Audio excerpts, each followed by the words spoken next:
श्यामनगर गांव में एक बहुत ही पुरानी और बड़ी हवेली थी जिसे लोग श्याम हवेली के नाम से जानते थे। लोग कहते थे कि वहां एक आत्मा का वास है। कहा जाता है कि जब भी किसी ने हवेली में रात बिताने की कोशिश की उसने अपनी जिंदगी खो दी या पागल हो गए। गांव वालों का मानना था कि श्याम हवेली में एक रानी की आत्मा भटकती है जिसने उस जगह पर किसी अनजान कारण से अपनी जान दे दी थी और कोई भी वहां जाने की हिम्मत नहीं करता था। एक दिन गांव में एक नवयुवक रवि आया।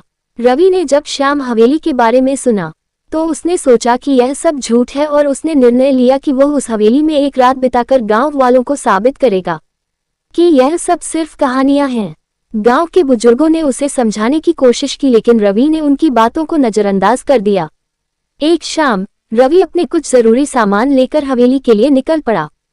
हवेली बहुत ही पुरानी और खंडहर जैसी दिख रही थी, जहां जाकर किसी की भी रूह कांप उठे।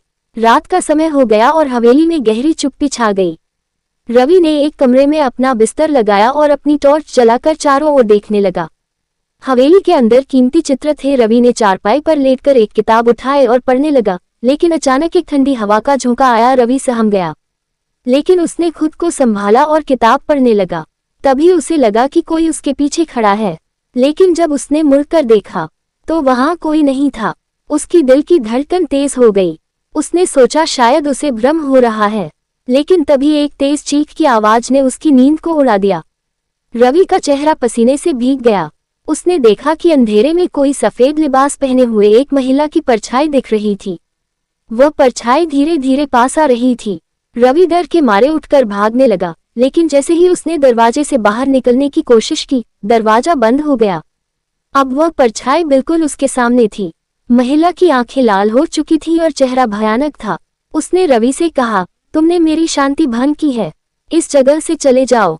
रवि ने हिम्मत जुटाई और कहा, मैं ये जानना चाहता हूँ कि तुम्हारी आत्मा को शांति क्यों नहीं मिल रही है। महिला की आत्मा ने आह भरी और बोली, मैं रानी श्यामा हूँ। मेरे पति ने मुझे यहाँ बंद कर दिया था और मैं भूख और प्यास से मर गई थी। मेरी आत्मा को शांति नहीं मिली क्योंकि मेरा अंतिम संस्कार नहीं किया गया। रवि ने वादा किया कि वह उसकी आत्मा को शांति दिलाने के लिए उसका अंतिम संस्कार पूरे विधि विधान से करेगा। महिला की आत्मा ने उसकी बात मानी और गायब हो गई।